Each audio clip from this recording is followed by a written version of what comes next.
আচারের নাম শুনলেই কেন জানি জিভে জল চলে আসে। আর যদি পোলাও বিরিয়ানির সাথে হয়ে যায় কাশ্মীরি আচার, তাহলে তো একদম জমে যাবে। আসসালামু আলাইকুম viewers, welcome to my channel Sifat's mom kitchen. আশা করছি আপনারা সবাই ভালো আছেন। আজ তৈরি করে দেখাবো কাশ্মীরি আচার।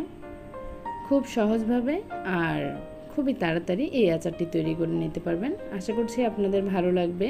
ভালো লাগলে অবশ্যই চ্যানেলটি সাবস্ক্রাইব করে পাশে থাকবেন আর পাশে থাকা বেল বাটনটি ক্লিক করে দিবেন। চলুন তাহলে কিভাবে এই অথেন্টিক কাশ্মীরি আচারটি তৈরি করছি সেটাই শেয়ার করছি। এখানে আমি আমগুলোকে খুব ভালো মতো ধুয়ে নিয়েছি। এখানে আমার 1 কেজির মতো আম আছে। ধুয়ে পরিষ্কার করে নিয়েছি আর মাথাটা একটু কেটে নিয়েছি। এখন আমের চোকলাগুলো ছিলে নিচ্ছি। এই আচারের নিয়ম হচ্ছে কোনো সবুজ অংশ থাকবে না। আর এই আচারটা তৈরি করতে হলে এরকম একটু হলুদ রঙের আমই দরকার হয়, যে আমটা একবারে আঠি ঠিক হয়ে গিয়েছে। এরকম হালকা হলুদ হলুদ আম দিয়েই এই আচারটা তৈরি করতে হয়। আমি এই আমটা বটি দিয়ে কেটে নিব।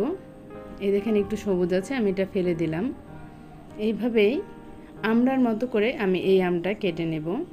আমার মা, চাচি, দাদি, নানি তারা কিন্তু এভাবেই এই আচারটা তৈরি করেছে। এর মধ্যে কোনো আঠি কিন্তু তারা নেয় নেই। এভাবেই আচারটা তৈরি করতে হয়। সবগুলো আমি বটি দিয়ে কেটে নেব আমড়ার মতো করে, একটু মোটা মোটা করে, কারণ এটা পাতলা হলে চুলায় দেওয়ার পরে ভেঙে যাবে। সবগুলো আমার কেটে নেওয়া হয়ে গিয়েছে, আঠিটা ফেলে দেবো। অবশ্যই এরকম আঠিযুক্ত আম দিয়ে এই কাশ্মীরি আচারটা তৈরি করবেন। এখানে আমি শুকনো মরিচ নিয়েছি প্রায় 6-7টার মতো। টুথপিকের মাধ্যমে বিচিটা ফেলে দিচ্ছি। ও আচ্ছা, আমগুলা কাটার পরে আমার একটা ভিডিও স্কিপ হয়ে গিয়েছে। সেখানে অবশ্যই আমগুলা কাটার পরে পর্যাপ্ত পরিমাণ পানির মধ্যে 1 টেবিল চামচ লবণ দিয়ে আমগুলোকে ভিজিয়ে রাখবেন 6 ঘন্টার জন্য।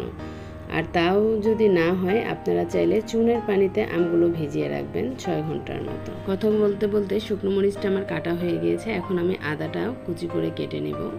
আর সব কিছু তো আপনারা দেখে বুঝে নিতে পারবেন, সব তো আর বলার কিছু নাই। এই তো এখন এটাকে এরকম পাতলা স্লাইস করে কেটে চিকন চিকন করে নেব। এই কাশ্মীরি আচারের মূল উপাদানই হচ্ছে শুকনো মরিচ আর এই আদা কুচি।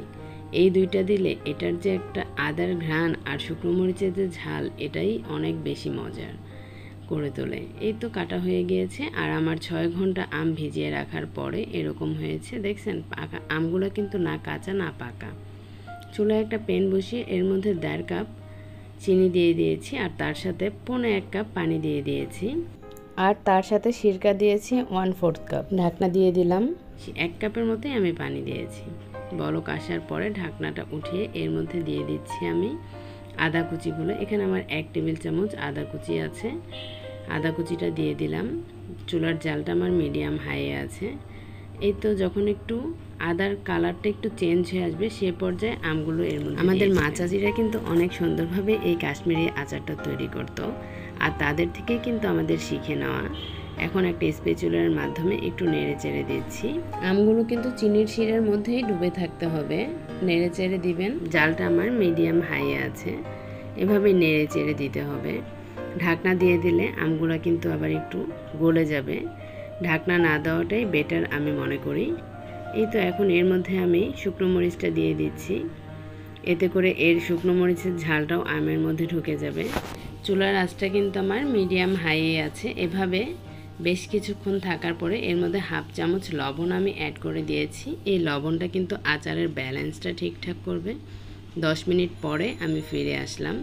কাশ্মীরি আমের আচারের কালারটা কিন্তু চেঞ্জ হয়ে গিয়েছে, একটু কাঁচ কাঁচ ভাব মনে হচ্ছে না। এই কাশ্মীরি আচারের ঝোলটা একটু পাতলা পাতলা থাকবে, কারণ বেশি ঘন হয়ে গেলে আচারটা ঠান্ডা হলে জমে যাবে।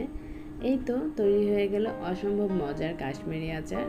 আমার মা, চাচি, দাদিদের থেকে কিন্তু এভাবেই এই আচারটা শিখেছি আমি। এই কাশ্মীরি আচারটা তৈরি করতে কিন্তু অবশ্যই আঠিযুক্ত আম হতে হবে, কিন্তু আঠি সহ কাটা যাবে না, এভাবেই কাটতে হয়। আজকের মতো বিদায় নিচ্ছি। ভালো থাকবেন, সুস্থ থাকবেন। আল্লাহ হাফেজ।